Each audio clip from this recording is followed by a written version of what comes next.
Nous sommes en guerre.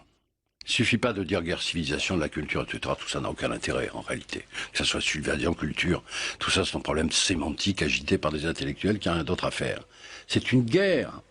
Et quand on fait une guerre, on fait la guerre. Nous ne faisons pas la guerre. Nous ne faisons pas la guerre à Daesh. Alors on nous dit, mais avant, etc. Non, non, non, la création de Daesh, c'est un phénomène international. Est-ce que nous prenons tous nos moyens, non pas militaires, mais les moyens financiers? Enfin, Daesh ne se promène pas avec de l'argent liquide dans les poches. Ils sont bien dans les banques, l'argent de Daesh. Et on n'est pas capable de savoir où ils ont mis l'argent, alors qu'on est capable de faire des sanctions contre l'Iran pendant des années, contre d'autres pays? Non, alors à qui profite le crime? Le pétrole qui continue à couler de Mossoul. Il faut bien qu'il sorte quelque part, il ne va pas chez les pompistes, il passe par la Turquie, et on n'est pas capable d'arrêter les conteneurs de pétrole qui sortent de Mossoul et qui passent par la Turquie. Alors, quand on fait la guerre, on fait la guerre.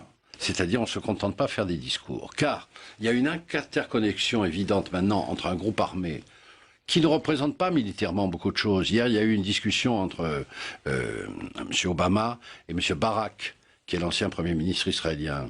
Les Israéliens ont dit 2 jours pour détruire militairement Daesh. Pourquoi ça ne se fait pas? Qu'est-ce qui se passe en Syrie?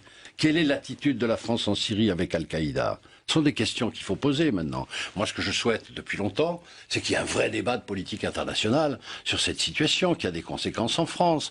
Daesh, c'est un phénomène nouveau qu'il faut éradiquer le plus rapidement possible. Je dis même pas que ce sont des islamistes ou que ce sont des islamistes, mais des voyous. Comment peut-on expliquer qu'on ait donné l'autorisation à quelqu'un qui est fiché comme salafiste de rentrer dans un Céveso 2 sans qu'on puisse examiner avant qu'il ait été salafiste? On donne l'autorisation à quelqu'un de pouvoir rentrer dans une usine qui est pleine de bonbonnes de gaz, qui peut risquer un attentat. La coordination n'est pas faite. Aujourd'hui, mettez-vous derrière le gouvernement et aidez le gouvernement à défendre les Français comme il le fait actuellement. Il ne le défend pas, je suis désolé. Il le défend très bien et avec beaucoup plus de fermeté et d'efficacité que tous ceux que vous avez soutenus jusqu'à alors. Mais vous savez que Daesh existe depuis 3 ans et que c'est pas la peine de nous bassiner avec Sarkozy. Depuis combien de temps? Al-Qaïda que vous soutenez en Syrie, vous soutenez en Syrie. Vous vous rendez compte de ce que vous dites? Mais je le dis, vous vous rendez compte de ce que vous dites? Vous soutenez Al-Qaïda en Syrie. Mais vous êtes fou. Mais vous êtes fou. Écoutez, d'abord je vous permets pas d'insulter. Non mais vous ne pouvez pas dire. Je suis tout à fait. Vous ne pouvez pas dire que la France soutient Al-Qaïda. Merci de justifier ces propos assez étonnants. Voilà, non, ils ne sont pas étonnants, je vais vous expliquer. Inacceptable, monsieur. La France soutient les rebelles syriens qui sont soi-disant des rebelles démocrates. Des rebelles syriens démocrates en Syrie contre M. Assad.